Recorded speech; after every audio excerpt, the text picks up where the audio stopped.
Halo semuanya, langsung aja ya, kita nggak perlu basa-basi. Hari ini kita bakal langsung ngebahas satu kekuatan ekonomi yang nggak kelihatan, tapi bener-bener lagi mendominasi semua berita akhir-akhir ini. Tenang, kita nggak bakal ngomongin teori ekonomi yang bikin ngantuk. Angka-angka yang bakal kita bahas sekarang ini tuh punya efek yang nyata, beneran langsung kerasa di dompet dan pengeluaran harian kita semua.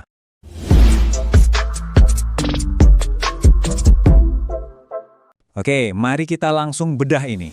Coba bayangin, rupiah kita sekarang ada di angka 17.529 per dolar Amerika Serikat.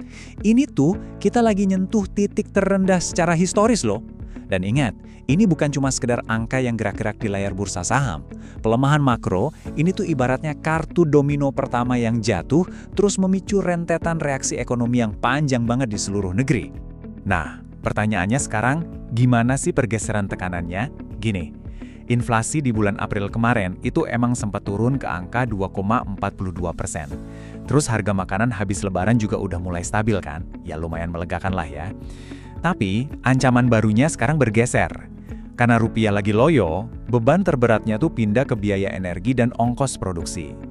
Biaya logistik buat barang impor jadi mahal banget, dan pelan-pelan ini bakal merayap naik dan bikin harga barang-barang manufaktur ikutan mahal. Nah, yang sangat menarik dari data ini adalah, kita bisa lihat ada jurang yang dalam banget antara harga BBM yang dilindungin sama harga pasar. Coba perhatiin deh, di saat harga Pertalite dan Pertamax sengaja ditahan buat ngelindungin kantong kita, harga yang non-subsidi malah terbang. Dexlite udah nyentuh 26.000, terus Pertamina Dex hampir 28.000 per liter. Ini tuh harga real yang terjadi kalau mekanisme pasar internasional dan nilai tukar dolar udah ikut campur secara langsung. Jauh banget kan bedanya? Dan tahu nggak sih, realita mengerikannya di lapangan tuh kayak gimana? Ini yang benar-benar menghubungkan data makro tadi langsung ke dompet warga. Di beberapa daerah pesisir, harga solar non-subsidi tuh meroket gila-gilaan. Bahkan ada yang sampai nyentuh Rp40.000 per liternya. Nggak masuk akal kan? Coba bayangin aja lonjakan biaya operasional luar biasa yang tiba-tiba harus ditanggung sama para pekerja lapangan di sana. Dampak kemanusiaannya ini benar-benar kerasa nyata. Kalian dengerin deh cerita nelayan di Pati, Jawa Tengah ini. Mereka sampai terpaksa mogok melaut dan cuma parkir kapalnya di pelabuhan. Kenapa coba? Karena 70% dari biaya operasional mereka itu cuma buat beli bahan bakar solar. Nah, kalau harganya setinggi itu, ya mereka secara harfiah benar-benar nggak sanggup lagi beli bensin buat kerja cari nafkah. Miris banget kan? Terus, pemerintah ngapain di tengah krisis ini? Kabar baiknya, Menteri SDM, Pak Bahlil, udah ngasih kepastian. Beliau mengunci harga BBM subsidi, yaitu Pertalite dan solar, supaya nggak naik sampai akhir tahun 2026. Keputusan ini tuh ibarat tameng pelindung gitu ya dari pemerintah. Tujuannya buat ngejaga kelompok masyarakat kita yang paling rentan supaya nggak makin tercekik sama gejolak harga dunia. Jadi, poin krusialnya di sini adalah hitung-hitungan matematika di balik tameng pelindung itu. Kuncinya ada di ICP atau harga patokan minyak mentah Indonesia. Nah, selama rata-rata harganya masih di bawah $77 per barel, yang artinya masih jauh dari batas krisis $100, pemerintah tuh secara anggaran masih sanggup menanggung beban subsidi yang nilainya triliunan ini. Ya terlepas dari nilai tukar rupiah kita yang lagi babak belur. Bagian 1. Bantuan sosial memisahkan mitos dari realita. Kalian sadar nggak sih, pas ekonomi lagi sulit, kepanikan dan berita hoaks tuh gampang banget viral. Kayak contoh yang satu ini nih, hoaks soal BLT Kesra sebesar Rp900.000 yang katanya cair bulan Mei 2026.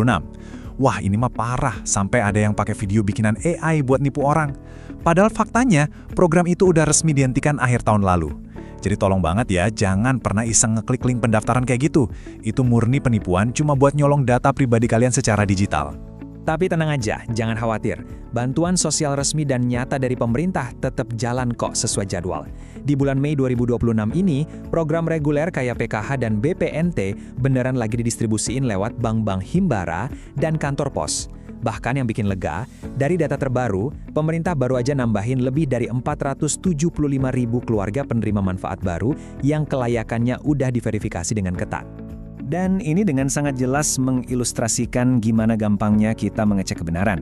Kalau kalian mau tahu satu-satunya cara resmi dan aman buat ngecek status bantuan sosial, ikutin aja langkah-langkah ini. Tinggal buka website resmi Kementerian Sosial atau download aplikasi Cek Bansos. Masukin data lokasi domisili, ketik nama lengkap sesuai KTP, terus masukin kode keamanannya. Selesai! Sistemnya sangat transparan, gratis, dan yang paling penting nih, mereka nggak bakal pernah minta akses ke rekening bank pribadi kalian. Oke, mari kita beralih dan melihat bagaimana ini membangun solusi ke depannya. Bagian 2, biodiesel B50, solusi energi jangka panjang. Nah, supaya Indonesia nggak terus-terusan terjebak sama dolar yang kuat dan impor BBM yang mencekik, pemerintah gerak cepat nih. Dan ini bukan cuma janji manis di atas kertas loh. Sejak Desember tahun lalu, mesin-mesin besar di sektor kapal laut dan kereta api udah sukses diuji coba. Terus pas banget bulan Mei ini, uji coba jalan buat kendaraan otomotif ditargetin bisa tembus 50.000 km. Luar biasa kan? Semua tes super ketat ini bermuara pada satu momen penting, peluncuran B50 secara serentak di seluruh Indonesia tanggal 1 Juli nanti. Terus kenapa sih B50 ini sampai disebut game changer? Gini, tiap hari negara kita tuh dipaksa ngimpor 1 juta barel bahan bakar loh. Pas rupiah lagi anjlok kayak sekarang, bayar impor segitu banyaknya jelas nguras kas negara banget kan? Nah, dengan B50, yang mana kita nyampur 50% minyak sawit lokal ke bahan bakar, kita otomatis bikin pelindung berlapis buat ekonomi. Kita hemat triliunan cadangan devisa, kita manfaatin potensi alam kita sendiri, dan yang paling keren, kita jadi nggak gampang goyah kalau tiba-tiba ada guncangan geopolitik atau perang di negara produsen minyak.